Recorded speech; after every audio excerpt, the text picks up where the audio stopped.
Samuel Little, the serial killer. No one was looking for. He killed for decades, crossed the entire country, and police barely noticed. Samuel Little didn't hide in the shadows. He hid in plain sight.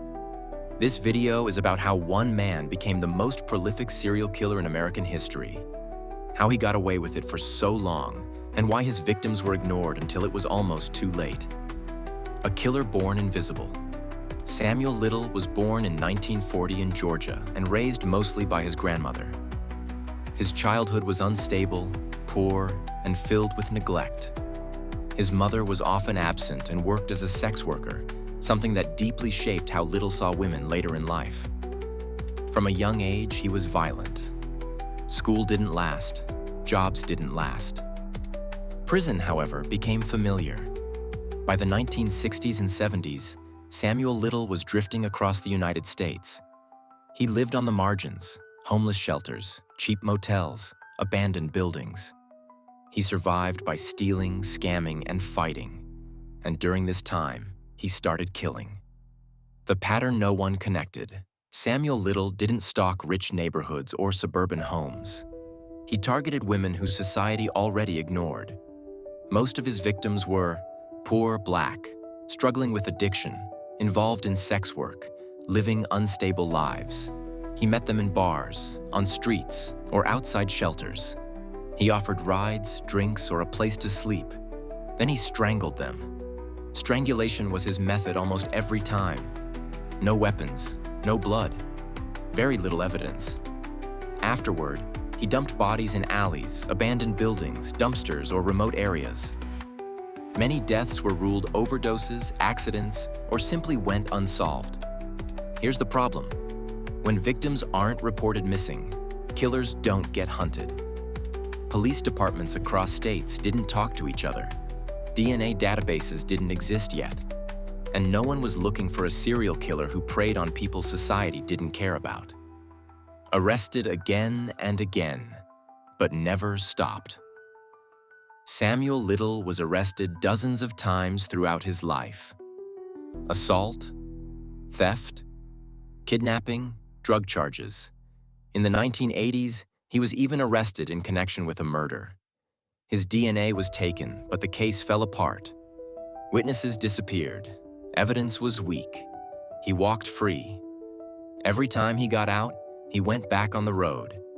He later bragged that he killed in nearly every state he visited. California, Texas, Florida, Ohio, Louisiana, Mississippi, Georgia. He didn't keep trophies. He didn't write letters. He didn't want fame. He wanted control. And he knew exactly who he could kill without consequences. The challenge that stopped the investigation. The biggest challenge wasn't finding Samuel Little. It was believing him. In 2012, Little was arrested in Kentucky on drug charges. DNA tied him to the murders of 3 women in Los Angeles from the 1980s.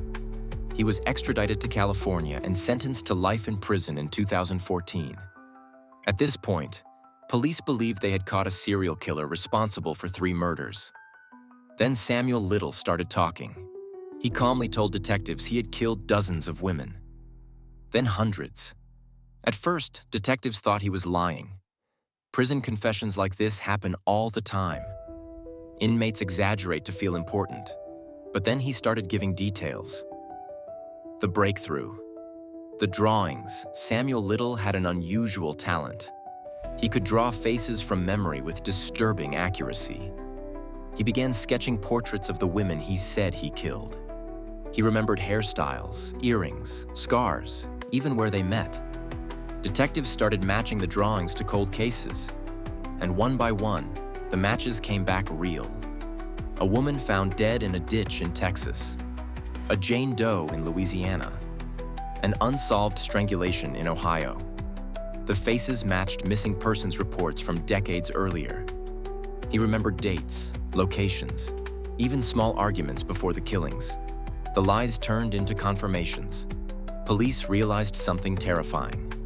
Samuel Little wasn't exaggerating. The climax. The truth comes out. By 2018, the FBI officially announced that Samuel Little was responsible for at least 90 murders, making him the most prolific serial killer in U.S. history. Some investigators believe the true number could be over 100. He confessed to murders spanning from the 1970s to the early 2000s. For decades, he killed while being arrested, released, ignored, and forgotten. When asked why he killed so many women, his answer was chillingly simple. He said they were easy targets and that no one would look for them. And he was right. Why he got away with it. Samuel Little didn't beat the system because he was a criminal genius.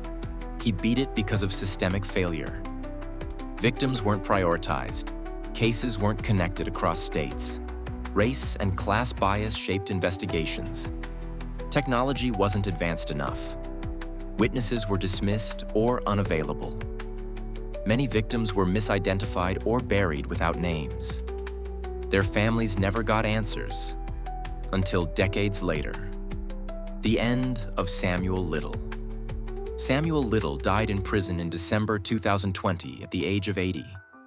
He never showed remorse, but his confessions gave closure to families who had waited most of their lives for answers.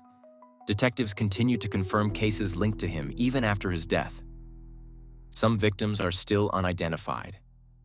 What this story really tells us. This isn't just the story of a serial killer. It's a story about whose lives are valued and whose aren't. Samuel Little exploited the cracks in the system. He found the blind spots and lived inside them for decades. And the scariest part? There are names we still don't know. If you want to hear the next shocking true crime story, watch the video on screen right now.